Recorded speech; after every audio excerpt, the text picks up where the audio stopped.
Haleluya,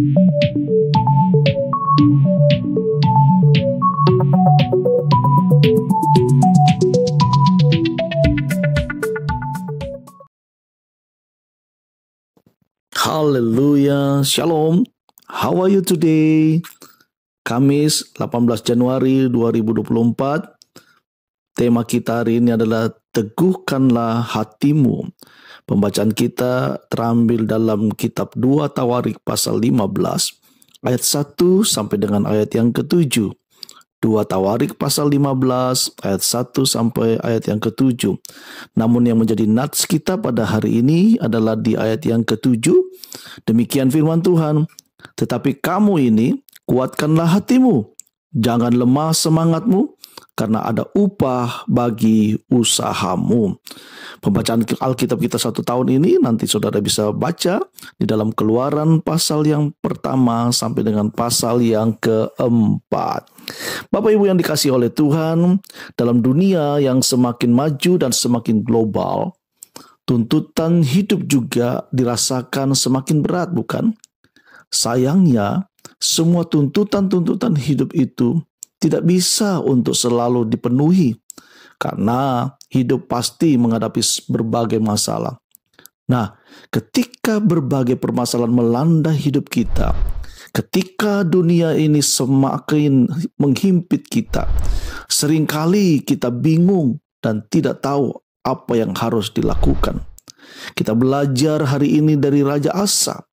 Dalam masa pemerintahannya harus menghadapi berbagai masalah seperti mesbah asing, pengorbanan dan juga tugu-tugu berhala. Belum lagi ditambah dengan pertempuran melawan orang Ethiopia. Tentu saja permasalahan ini bukanlah permasalahan yang mudah, karena Raja Asa tentu juga mengalami berbagai pergumulan yang berat. Tetapi dengan teguh hati, Raja Asa tetap menyingkirkan berhala-berhala dan masbah-masbah asing itu. Keteguhan hati ini, saudaraku, semakin dikuatkan oleh Nabi Asaria melalui nasihatnya, bahwa sebagai umat Allah, janganlah sampai lemah hati dan patah semangat dalam setiap usaha yang dilakukan dalam hidup. Karena Tuhan Allah ada bagi setiap orang yang mencarinya dan hidup di dalamnya. Bapak Ibu yang dikasihi oleh Tuhan, apa yang dialami oleh Raja Asa menunjukkan kepada kita bahwa perjalanan hidup kita tidaklah semakin ringan, tetapi sebaliknya justru semakin berat dengan berbagai masalah yang harus kita hadapi.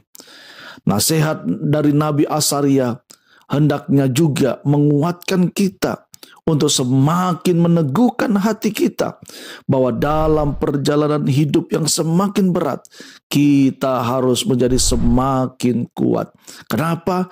Karena Tuhan beserta kita dan Dia hidup di dalam kita. Amin. Saudara, yang menjadi perenungan kita pada hari ini, saya mau beritahukan kepada saudara, tetaplah teguh hati dan jangan menyerah dalam menghadapi setiap pergumulan hidup. Soli Deo Gloria, tetap semangat menjalani hidup ini. Tuhan Yesus memberkati. Amin.